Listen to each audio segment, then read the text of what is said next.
하나님 말씀은 요한복음 15장 1절에서 8절 말씀입니다. 나는 참 포도나무요 내 아버지는 농부라. 물은 내게 붙어있어 열매를 맺지 아니하는 가지는 아버지께서 그것을 제하여 버리시고 무릇 열매를 맺는 가지는 더 열매를 맺게 하려 하여 그것을 깨끗하게 하시느니라. 너희는 내가 일러준 말로 이미 깨끗하여졌으니 내 안에 거하라. 나도 너희 안에 거하리라. 가지가 포도나무에 붙어있지 아니하면 스스로 열매를 맺을 수 없음같이 너희도 내 안에 있지 아니하면 그러하리라. 나는 포도나무요 너희는 가지라. 그가 내 안에 내가 그 안에 거하면 사람이 열매를 많이 맺나니 나를 떠나서는 너희가 아무것도 할 수 없음이라.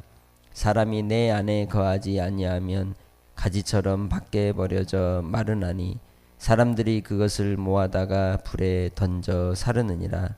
너희가 내 안에 거하고 내 말이 너희 안에 거하면 무엇이든지 원하는 대로 구하라. 그리하면 이루리라.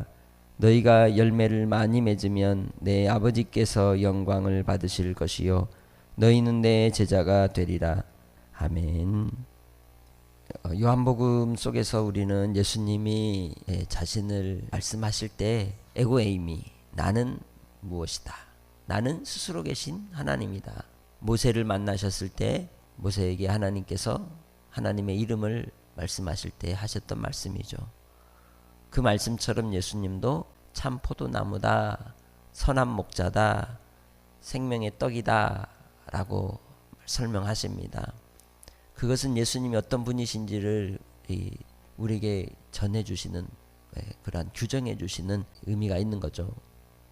예수님께서 말씀하실 때에 자기를 참 포도나무요 아버지는 농부다 라고 말씀하셨습니다.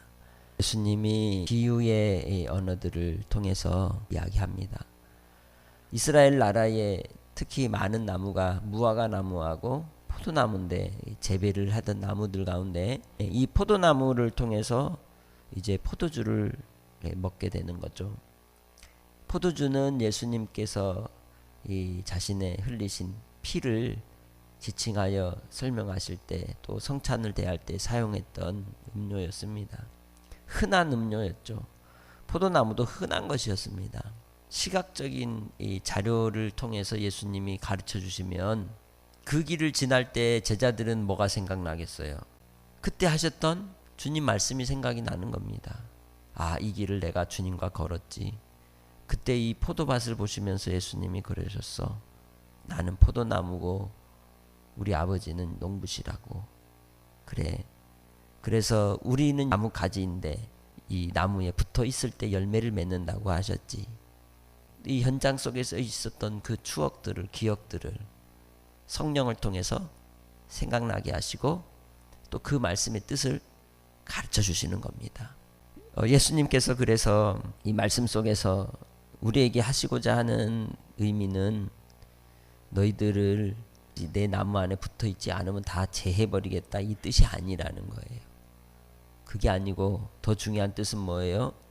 3절, 너희는 내가 일러준 말로 이미 뭐해졌다? 깨끗하여졌다. 그렇기 때문에 너희는 나의 것이고 나와 나에게 붙어있는 온전한 가지라고 말씀하는 겁니다. 누가 빠졌어요 지금? 가룟 유다는 떠났어요. 그 가룟 유다가 뭐예요? 제하여 버려진 가지예요. 그렇기 때문에 예수님과 지금 함께하는 이 제자들은 다 뭐예요? 붙어있는 깨끗한 가지라는 거예요. 깨끗하게 됐기 때문에 4절에 내 안에 거하라. 나도 너희 안에 거하리라 말씀하고 있는 것입니다.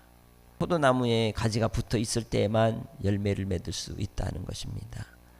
우리는 이 땅에서 많은 일들을 능히 할 수 있는 인생이지만 주님께서 우리에게 하시는 지금 무엇을 할 수 있다 없다의 문제는 곧 영원한 생명의 문제를 말씀하는 거예요.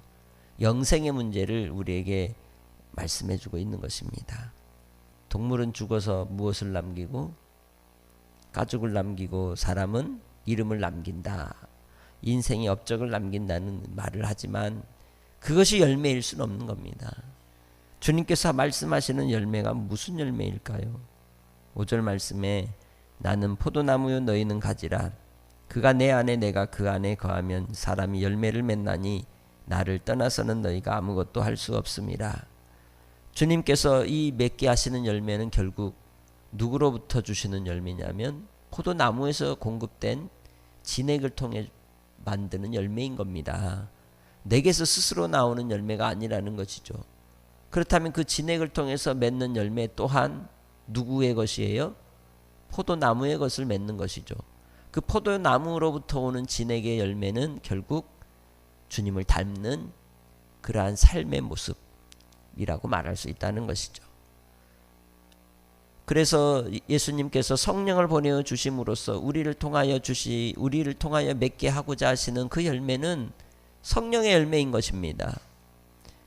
14장 후반절에 그래서 예수님께서 평안을 너에게 끼친다고 말씀하셨고 이 세상이 주는 것 같지 않은 그 평안으로 우리와 함께 하시겠다고 하셨습니다. 그것이 우리에게 주시는 진액입니다.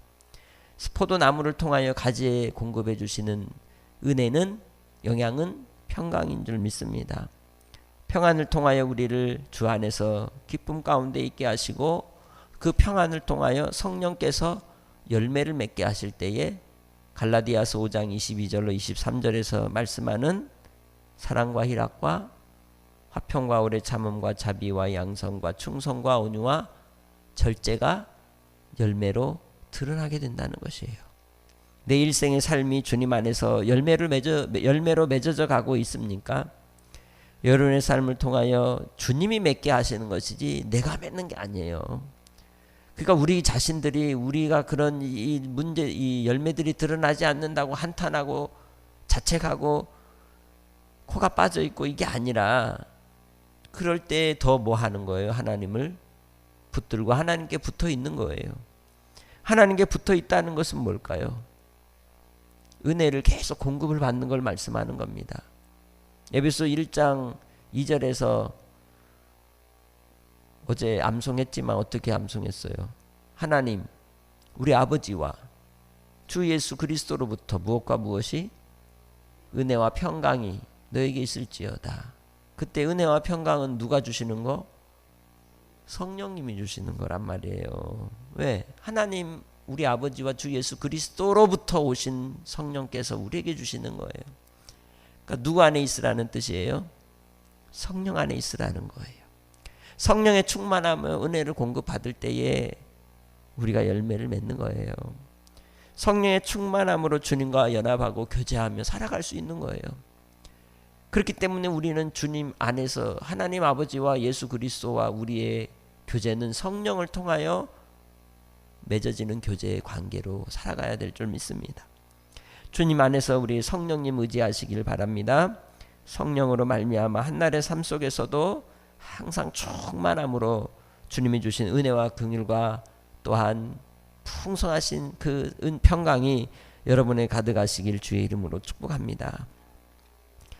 바로 우리가 주님 안에 거하고 주님이 우리 안에 거할 때 주님의 말씀이 내 안에서 진리의 영이신 성령께서 생각나게 하시고 그 말씀이 내 안에 살아서 움직이는 거예요. 나를 변화시키시는 겁니다. 내가 변화되고자 해서 변화되는 게 아니라 성령께서 진리의 영으로 나를 깨우치시고 무너뜨리시고 부서뜨리시고 새롭게 하시고 또한 우리 안에서 역사하셔서 우리를 감동시키시고 우리의 마음이 더욱 주님께로 가까이 가게 하시는 거죠. 그럼에도 불구하고 우리 안에서는 끊임없이 거짓된 것과 위선과 탐욕과 정욕이 내 안에서 살아 꿈틀대면서 우리 안에서 기생충처럼 우리를 괴롭히고 또 우리를 하나님 안에 온전히 서지 못하도록 방해하는 것들이 있습니다. 주님 안에 새 사람을 입었다면 철저히 제하여 버리는 믿음의 성도들이 되시길 주의 이름으로 부탁합니다. 우리는 주님의 일러준 말로 이미 깨끗해진 하나님의 백성입니다. 말씀이 살아 역사하셔서 우리의 심령을 폐부를 살피시고 쪼개시고 온전히 고쳐주시는 줄 믿습니다. 말씀으로 우리에게 하나님께서 주시는 은혜로 살아갈 때 오늘 주님께서는 우리가 모든 것을 할 수 있는 자가 되게 해주시는 줄 믿습니다. 어제도 말씀드렸지만 모든 것을 할 수 있는 게 뭐예요? 궁핍함에도 처할 줄 알고 부유함에 처할 줄도 알고 어떤 상황과 환경에서 흔들리지 않는 삶의 태도를 이야기하는 거예요. 그것이 바로 우리가 모든 것을 할 수 있는 것입니다. 5절 말씀 후반절에 나를 떠나서는 너희가 아무것도 할 수 없음이라. 그 말씀인 겁니다. 주님께서 평강을 주시면 다 할 수 있어요. 고난을 당하고 박해를 당해도 그 상황에서 위기를 모면하기 위해 주님을 부인하는 어리석은 인생이 되지 않는 거예요. 변하지 않는다는 것이죠. 그래서 사람이 내 안에 거하지 아니하면 가지처럼 밖에 버려져 마르나니 사람들이 그것을 모아다가 불에 던져 사르느니라 말씀합니다. 사람이 내 안에 거하지 않는다. 꺾여져 나가는 인생이라는 것이죠. 스스로 말라버리는 모습이라고 할 수 있습니다. 나무들도 보면 갑자기 시드는 가지들이 있습니다. 그 꺾인 가지들이 영양이 연결이 공급이 되지 않는 가지들이 그런 결과가 나타나는 것이죠.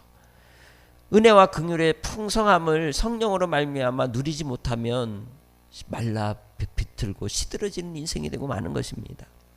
말씀을 생각하고 말씀을 묵상하고 말씀 속에서 한날을 누리고 아버지 뜻이 무엇인가요? 아버지의 말씀으로 생각하고 성령으로 생각하고 순간순간마다 하나님께 지혜를 구하고. 왜? 주의 말씀은 이 세상의 지혜를 초월합니다. 거룩함을 향하여 우리를 나아가도록 하시기 때문입니다. 주님 안에서 항상 하나님의 말씀 안에 거하여 그 말씀의 풍성함의 맛을 누리며 살아가시기 바랍니다. 송이꿀보다도 더 좋은 말씀, 그 귀한 말씀으로 여러분이 더욱더 주 안에서 풍성하시기 바랍니다. 그리하면 원하는 대로 이루어 주신다는 거죠. 무엇이든지 원하는 대로 이루어 주신다고 말씀합니다. 무엇이든지 원하는 대로 내가 원하는 구하는 바를 다 주시겠다는 거예요. 그럼 주님 안에 연합한 자가 뭘 구하겠습니까? 하나님의 은혜의 공급을 구하는 거죠. 은혜와 긍휼과 평강을 구하는 겁니다. 내가 구하는 바가 내 먹고 마시는 게 아니라는 거죠. 내 먹고 마시는 것을 또한 구하기도 하겠지만 그 근원은 뭐예요? 주님이 주시는 진액을 구하는 겁니다. 주의 생명을 구하는 것입니다. 그럴 때 열매를 맺고 하나님께서 영광을 받게 하시고 우리가 주님의 제자인 것을 모든 사람이 알게 되는 줄 믿습니다. 오늘 우리는 우리의 한날의 삶 속에서도 열매를 맺는 자가 되어서 하나님 앞에 영광을 돌리시기를 바랍니다.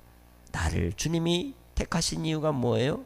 나를 하늘의 신령한 복으로 우리를 부르신 이유가 뭐예요? 나를 찬송거리로 삼으시기 위해서. 내 입술에 하나님을 향한 사랑의 고백이 가득하고 이웃을 사랑하는 그 마음이 풍성하여서 너그러이 대하고 성령으로 대하고 주님께 하듯 그렇게 섬기는 아름다운 모습이 곧 열매요 영광인 것입니다. 우리의 수고로움의 인생 속에서 우리가 항상 조심해야 될 것은 하나님께 영광을 돌린다고 이웃에 대하여 함부로 대해서는 안 된다는 거예요. 하나님께 대한 영광은 이웃을 대접하는 모습 속에 나타나는 겁니다. 그것을 증명하신 분이 누구예요? 예수님이에요. 예수님은 모든 사람을 위하여 자기 목숨을 대속물로 주심으로써 대접해 주신 겁니다. 그러면서 우리에게 뭐라고 말씀하셨습니까? 너희도 그와 같이 하시라고 하지 않았습니까? 우리가 바로 그렇게 대하는 태도로서 우리는 이웃을 사랑함으로 대접하는 믿음의 권속들이 되시길 주의 이름으로 축복합니다. 하나님 아버지 감사합니다. 오늘도 한량없는 은혜로 우리를 붙들어 주시고 주님 안에 거하게 하시되 주의 말씀을 먹이시고 또 성령의 열매를 맺게 하여 주시니 감사합니다. 주님께서 우리로 성령의 영향을 공급하게 하시고 성령의 진액으로 우리가 살아가게 하사 이 땅의 삶 속에서도 평강과 구원의 기쁨 속에 아버지 하나님이 이루시는 일들을 위하여 또한 주께서 우리를 부르신 그 부름의 상을 위하여 달려갈 때에 우리가 모든 것을 할 수 있는 자가 되게 하시고 또한 아버지 하나님의 영광을 나타내는 찬송거리 삼아주신 주님을 찬양합니다. 포도나무에 가지가 붙어 있어야 하듯 우리는 주님 안에 마땅히 붙어 있는 자로서 오늘 하루도 주님과 깊은 사귐 속에 기쁨이 있게 하시고 사람들의 말에 우리의 생각이 좌지우지 흔들리지 않게 하시고 주님 안에서 주시는 위로와 소망의 약속을 따라 오직 하나님만을 바라보고 주의 말씀 가운데 서 있는 믿음의 권속들이 되게 하여 주옵소서. 감사 영광 돌리며 예수님의 이름으로 기도합니다. 아멘.